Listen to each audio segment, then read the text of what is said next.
ایک بیٹے اور ماں کی قربانی پر مبنی حقیقی ایمان افروز واقعہ۔ یہ کہانی ایک ماں اور بیٹے کی ہے جن کے پاس دنیا کی کوئی دولت نہ تھی، مگر دلوں میں اللہ اور رسول صلی اللہ علیہ وسلم کی محبت بے پناہ تھی۔ ماں کئی دنوں سے بیمار تھی اور گھر میں دوا کے پیسے بھی نہیں تھے، لیکن بیٹا جانے جگر دن رات ماں کی خدمت میں لگا رہا۔ ایک رات اس نے مسجد میں جا کر سجدہ کیا اور رب سے کہا، یا اللہ، میری ماں کو شفا دے دے، اگر میری جان چاہیے تو وہ بھی لے لے، بس میری ماں کو ٹھیک کر دے۔ صبح ہوئی، ماں حیران ہو کر اٹھی، مجھے تو اچانک بہت اچھا لگ رہا ہے، درد بالکل ختم ہو گیا ہے۔ محلے والے دوڑتے ہوئے آئے، تمہارا بیٹا مسجد کے قریب بے ہوش ملا ہے۔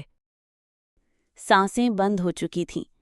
ماں چیخ اٹھی، اوہ میرے جانے جگر، تم نے اپنی ماں کی زندگی کے لیے اپنی جان قربان کر دی۔ ماں قبر پر بیٹھی روتی ہے، میرا بیٹا جنت میں ہوگا، کیونکہ جس نے ماں کے لیے جان دی اس کا مقام رب کے قریب ہوتا ہے۔ جانے جگر چلا گیا، لیکن دنیا کو بتا گیا کہ ماں کے قدموں تلے جنت صرف کہانی نہیں، حقیقت ہے۔